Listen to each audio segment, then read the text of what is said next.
What you think? I love it. Give me some soup on it. This is good for a cold, rainy day. This is really good. Hi, welcome to the heavily touted food part of our Kyoto adventures. Food's very important to me and to us, but really I'm the fatty of this. If this was a scale, it'd be very much this. It would be like a black hole singularity on the other side, because I'm a fat foodie. Look, guy. Don't let him fool you. I do hate the term foodie though. Also love some food. Oh, you hate the term foodie? Yeah, but anyways, that's for another time. for another time. So kicking it Kyoto with food, huh? Food and fun. Food and fun for everyone. Alliteration times 2, everybody. I think the first thing everybody thinks of in Japan is ramen. Ramen's a very ubiquitous food there.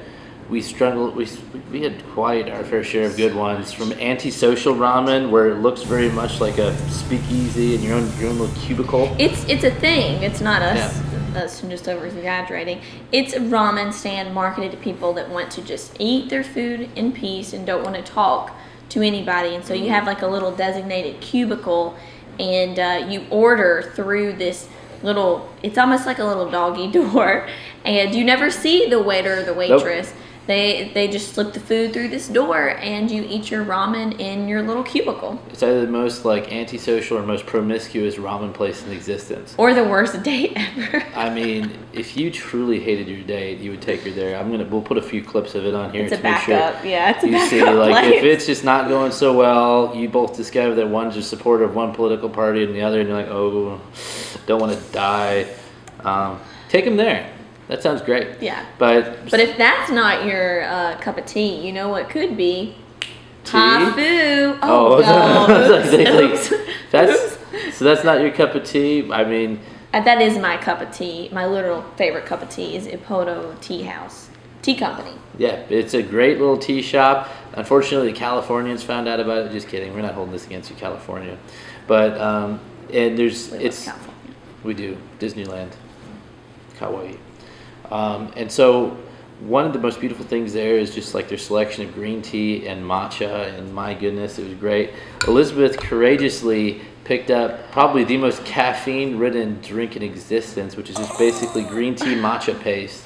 Oh, so good. Comment on that? Yes, I drank it, and to be fair, I try not to drink a lot of coffee or sugar, because, there's help in it to it, but it also gets me rolling around on the ceiling. So I had this, and I felt like I was ready to run a marathon. I've never seen her this wired before, if I'm honest with you. So those of you tea drinkers who think, oh man, I'll never get to that high of a head on the coffee, just get this drink. It'll set you straight. We'll link it in the description if you want to buy it, 'cause you can buy it. And they will ship internationally. Mm-hmm. And there is one in, they have a partner shop. No, New York City. New York City, mm-hmm. I was completely wrong. Mm-mm. But they have some beautiful stuff there. They're the best in matcha. I really love Gyokuro. It's that really strong green tea. I might make a cup of it right now, actually. But so delicious. Seriously, go to the tea room, buy yourself some tea, and just treat yourself. Treat yourself. Enjoy it too, because it's the experience. And after you get done with that tea, then you can go to, it has to be one of the best restaurants I've ever eaten at, Hafu. Hafu. Would you care to discuss what Hafu is?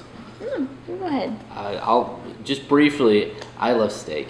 And I've been trying to show my love of non-well-done steaks to the world. If I eat meat, it has to be and people. Burnt. But seriously, this is one of the best places to get. They've been on TripAdvisor for a while for being very well high ranked, but really it's decently priced Wagyu beef, and for I think about $100, which sounds expensive, you get yourself a 6 or 7 course meal, complete with a sirloin or a beef tenderloin of the highest grade Wagyu steak. It was. Can't be mean all the time, but I have to say, with that, it's one of the most delicious things, and from there, Kyoto is just such a nice hodgepodge of things, and we were able to go to the Oh my gosh, did you guys hear that? The International Manga Museum. Oh yeah. What? It is like the Hogwarts of manga. Like you walk in and it's massive and you have to be extremely quiet.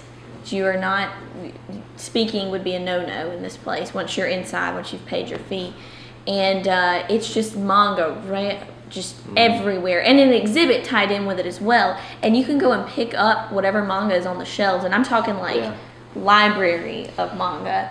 And you pick it up, you can read it, you can stay there as long as you want. And like your fee, right, included the day or longer. Yeah, so you can stay there for the day, and we'll include some footage of what it looks like on the inside. Really just treat it like a giant library, which has manga from like the 1930s onward to current day. Yeah. You too can look at the original JoJo's Bizarre Adventure and think, oh my gosh, they still were as ripped as they were back in the 90s. Or you can read my personal favorite, Furuba. NANI? Fruits Basket. Legend has it, they still haven't ended it yet. I don't know. Ended the They manga. did. They did. I don't think he's read it. I didn't read it. But yeah, it is just such an experience. Now, obviously, it is all in Japanese, the manga there. Although the exhibits, parts of the exhibit that's tied in with the museum are in English. But, you know, go pick up. There's manga that's great I mean, we read manga to help with Japanese. Yeah, we help with reading. Started with Yotsuba. There's actually whole guides on the internet just based around Yotsuba. A very cute, precocious little girl who'll teach you how to learn Japanese too. Yeah, totally harmless, like good fun too, a good read. Yeah, your kids can read it. So yeah, you should try that if you're new and you're interested or want to dabble in learning a little bit of the language. I think that, and the other thing that's really cool is to keep an eye out for the local exhibitions in Kyoto. So I happen to be... The special. I feel like this is a whole tradition in itself. Like the novelties are big in Japan, like specials, collectibles, special pop-up exhibits are huge. I would say so, and one of those, I'm a particularly big fan of like the Bakemonogatari series, and that is Nishio-isen, or just a palindrome of that, and they had a whole art exhibition dedicated to him, and it was really trippy. All in Japanese, and you could understand maybe a little bit, but if you're a fan and if you're visiting the city, I mean, you should definitely go check it out. It was held within the Kyoto City Museum. Yeah. So that would be a good place to start off if you want to see what a special exhibit they're having at the time.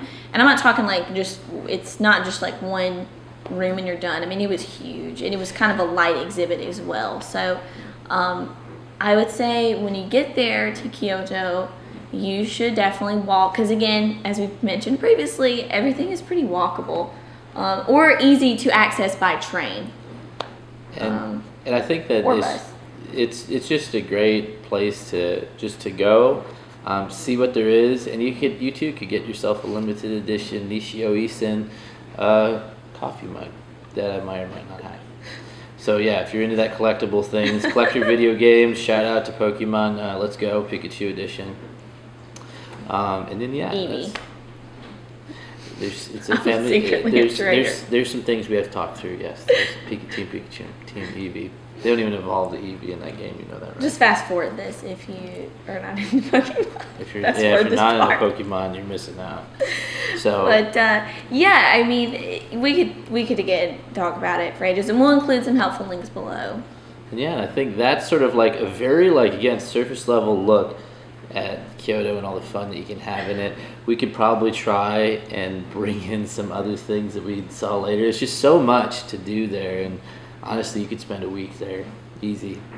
I still have more stuff to do. But with that, we look forward to seeing you guys on the next video. Tokyo. What is it? Tripping in Tokyo. Tripping, but not really tripping. Not really. Like road tripping. Rail tripping in Tokyo. Rail tripping in Tokyo. And I'll tell you about the story how we too narrowly missed the hurricane and got into Tokyo with 1 or 2 hours to spare. Well, we'll see y'all next week. Or soon. Yeah. All right.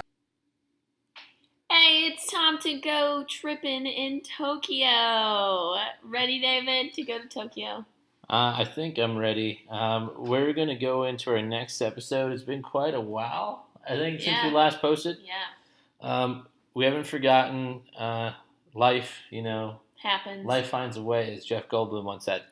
Well, enjoy this Kentucky Fried Chicken picture, and we'll have the third one up, and also some new video game content that we've been working on, playing that Goose Game. Yeah, stoked. Yeah, well, hey, we'll see you next time.